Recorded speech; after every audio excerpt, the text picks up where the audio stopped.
This program is based on a presentation I recently made in Vermont for the One World Library Project on the theme of cultivating a sense of gratitude in relationships, lessons from Japanese psychology. When Anne first asked me to send her a title for my talk, I came up with the title that you see in front of you now. But I also like the more straightforward and practical title, How to Appreciate Your Partner Without Trying to Fix Them.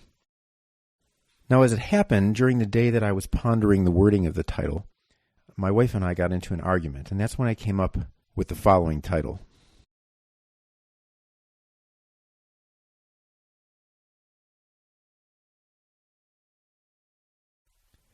I've been together with my wife for 21 years, and we've been married for 17 of those years. I'm trained in the unusual field of Japanese psychology, and I run a center in Vermont called the ToDo Institute. Japanese psychology is an approach to psychology that's quite different from traditional Western psychology. In fact, it often contradicts some of the most basic assumptions and principles of popular psychology. I've taught courses on relationships, I've written on the subject, I've worked with couples, and after all of that, I've come up with the following conclusion.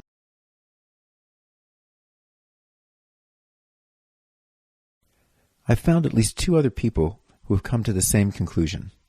One is the poet Rainer Maria Rilke, who said, "For one human being to love another is perhaps the most difficult task that has been entrusted to us, the ultimate task, the work for which all other work is merely preparation." The other is singer-songwriter Gregg Brown. Why is it so hard? Why is it so hard? Why is it so hard? Why is it so hard to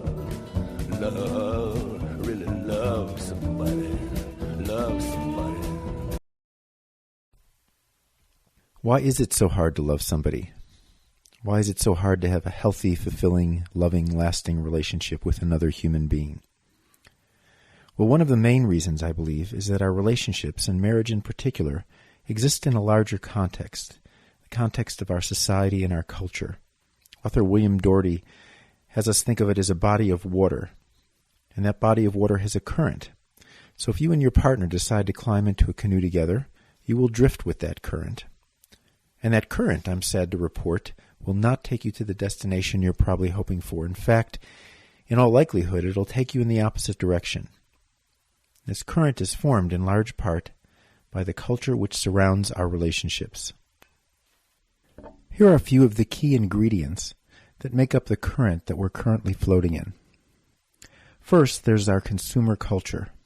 This is the culture of making the best deal. It's the culture of buying something, using it, and getting a new one when a new and better model comes along. Now, most of you probably don't have a new car, and as your car gets older, it gives you more problems.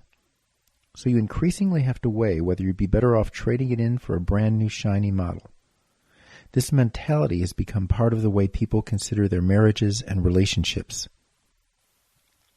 Secondly is the view of love as romantic love. We're consistently exposed to the romantic idea of love as magical and effortless. If you just find the right person, things will fall into place. If you're struggling in your relationship, this must not be the right person. Well, I couldn't disagree with that more. Third is the busyness of managing a family. If you have children, and if both parents are working, you're probably living a life dominated by the clock. Homework, piano, soccer, doctor's appointments, holidays, get the car inspected, shopping, cooking, squeeze in some exercise here and there. Something has to get put on the back burner, and that something is often our marriage. Fourth is psychotherapeutic values, the values of taking care of myself and self-actualization and my needs and I deserve to be happy. And these values, in many cases, have replaced the values of commitment and responsibility. Fifth is the television and internet. These are distractions from connecting with our partners instead of connecting with the internet. Many couples spend more time connecting to the internet than they do with their partners, and through the internet we have, at our fingertips, the opportunity to see men and women with perfect faces and bodies and hair revealed to us in the most intimate way, and this becomes our standard, which we can compare to our partners.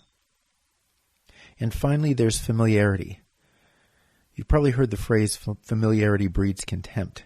I'm not sure it always breeds contempt, but it almost always breeds ingratitude and inattention and taking the other person for granted. So this is the current we're drifting in. And because the current is subtle, we don't necessarily notice. It takes years for us to realize that we've floated in the wrong direction. So if we want to experience the potential of what it means to have a loving, lasting relationship, one which can be held up as a model for our own children, we have only one choice.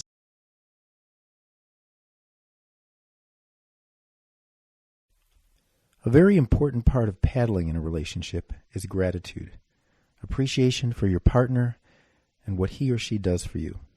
There's a myth that gratitude is pretty much a function of circumstances.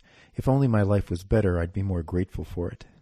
Or in relationship terms, if only my partner was more understanding, more caring, more sensitive, more giving, more attractive, and more supportive, I'd appreciate him or her more.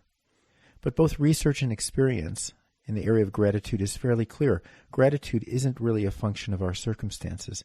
There are people who have great material wealth, comfortable living situations, good looks, good health, and supportive family members, and yet they spend much of their time complaining. On the other hand, there are people who live in what most of us would consider dire circumstances, with health problems, poor housing, virtually no money, and yet they're able to live with an overall spirit of gratitude. The best way I know to cultivate gratitude is a Japanese method of self-reflection called Nikon. Nikon actually means looking from the inside.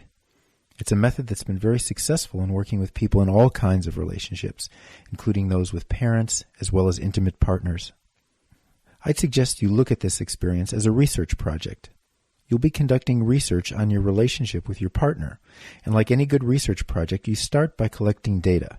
And you'll collect that data by reflecting on the past 100 hours of your life.